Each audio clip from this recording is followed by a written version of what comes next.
Welcome everybody. Thanks so much for coming, for us to spend some time just to remember Paul.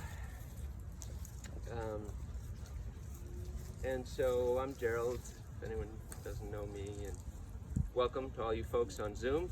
Wish you could be here with us in person. So we're just a few of us are going to say a few words, and then we'll head over to Karen's to have lunch for anyone who'd like to do that. And so I think, Karen, you want to start? Karen? Karen will start.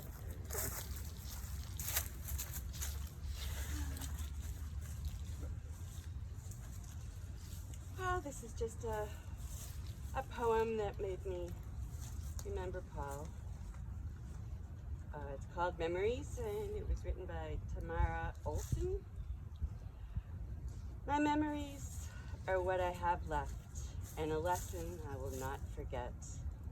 The time has come when time is no more, and all that's left was once before. The memories so dear and true, those memories of me and you. Although we fell and stumbled at times, all those hills were necessary climbs. All the times when your heart shined through are the greatest memories I have of you.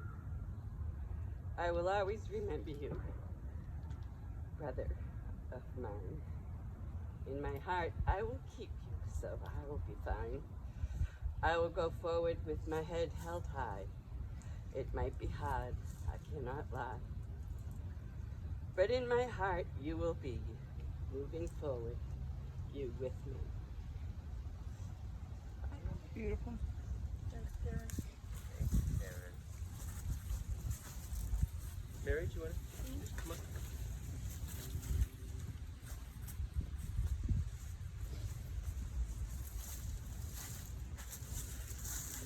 Hi everyone, I'm Paul's sister Mary. Short poem by Raymond Carver. Late fragment. And did you get what you wanted from this life, even so? I did. And what did you want? To call myself beloved. To feel myself beloved on the earth. And that's our wish for you, Paul, that you know that you are loved and you will be missed.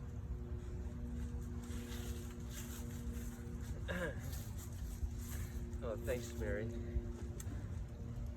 So I just wanted to say a few words about Paul, too.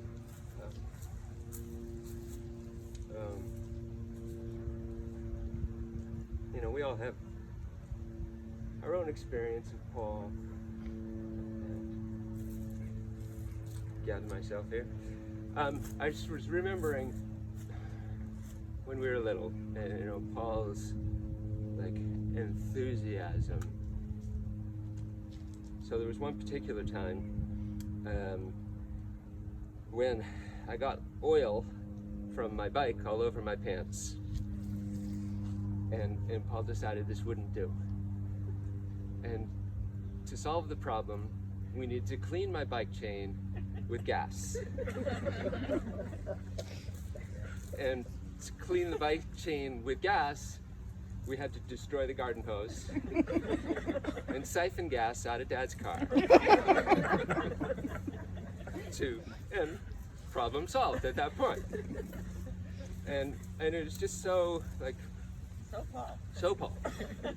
He was not afraid to complicate the situation in the search of perfection. Right? So it's just something we all loved about Paul. And you know, he had an amazing sense of humor, and just an incredibly sensitive hypocrisy detector. So great quote from Paul one time years ago. Gerald, I tolerate no bullshit but my own. Yeah,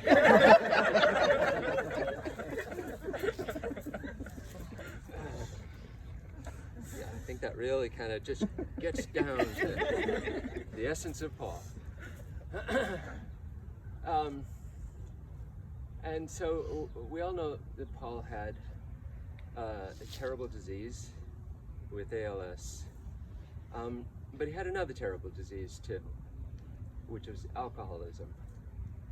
And I think to acknowledge that his struggle with alcohol, it masked his good qualities. It masked his loving heart, his kindness, and led him to cause so much pain to the people he loved the most. It was the great sorrow of his life, honestly, that he never mastered it.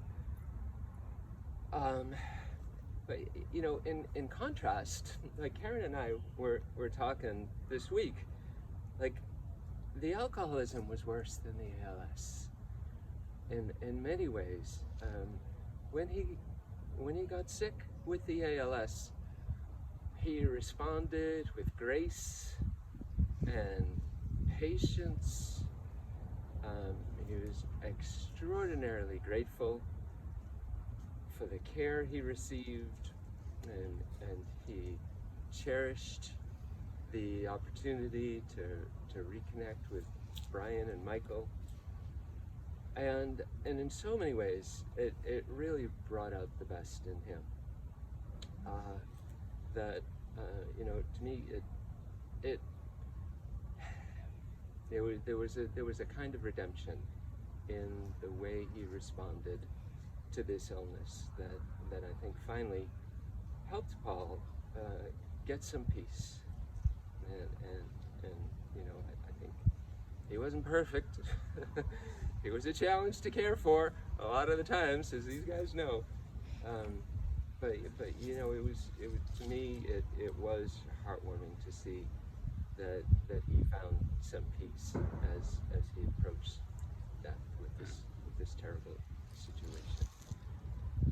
And so thank you all for listening, and I just hope we can all sort of take some inspiration from the way Paul handled this situation to cherish each other and know that that's what's most important. All right, thank you. So I think Brian will speak.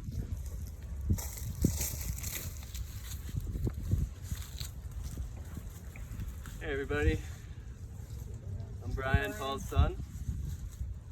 From childhood, I remember my dad as someone with a giant heart, unaccepting of failure. He was the coach for me and my brother's sports teams. He and my mother Nancy bought me my first guitar when I was 9 years old. My dad always encouraged me to play music and to be creative. He loved challenges and obstacles, and he was an engineer in solving them. He told me, always eat the biggest frog first, and to ask why 5 times until you have the answer. I grew up hearing stories about Paul and his siblings, diving into quarries, recklessly driving motorcycles, throwing parties, playing with fire. There was always a kind of myth surrounding my dad. He fashioned himself as an outsider, and I spent a lot of time wondering where he was. For the middle decade of my life, Paul was distanced and I lost touch with who he was. Ultimately, it wasn't until his diagnosis when I got to know a fuller version of him while being his caretaker. The man who valued independence above all else was becoming paralyzed. Throughout his battle with ALS, there was a constant uncertainty. As his symptoms progressed, he became more dependent on my brother and I and his dedicated partner, Kim George. But above all, Paul loved having fun, and despite his misfortune, he stayed positive.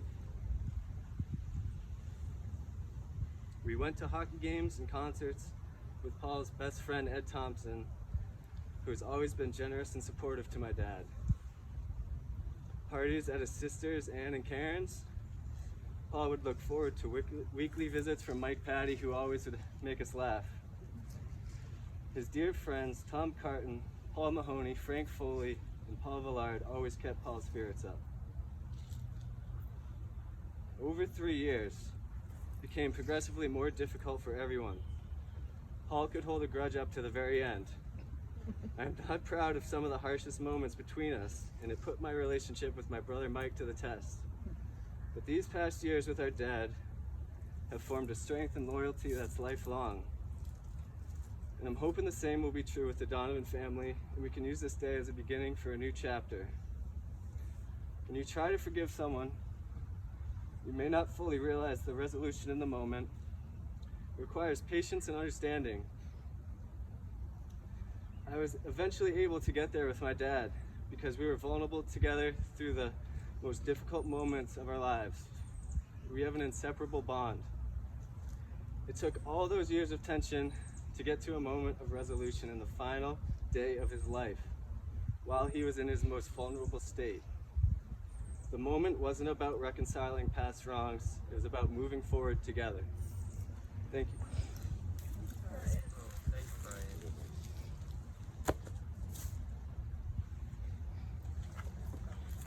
No? Oh, sure.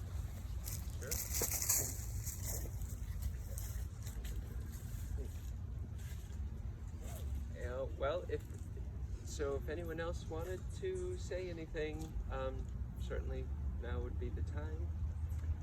But so otherwise, just thank you all for coming, and please enjoy the day. I'd just like to say that I love Paul. I enjoyed his personality and his willingness to try things. He was a great skier, and of course I admired that. And I'm sorry that he went through hell more than once, but let's believe he's in heaven now.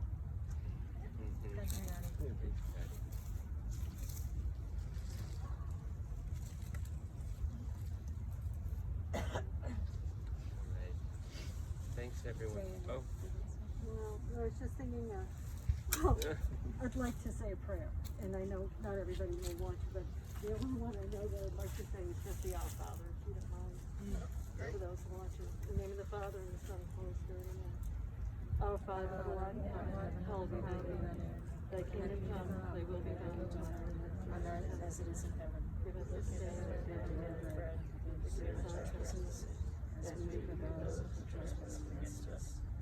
Lead us not into temptation, but deliver us from evil. May God bless us all during this time and Paul's family. And I have to say, his sons are just incredible.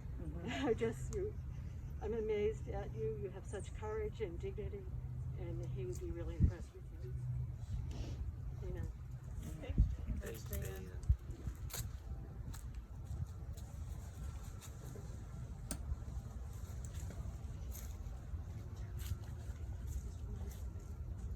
Yep.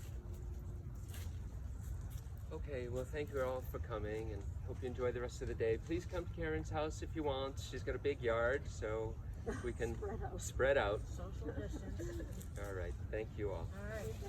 Thank you.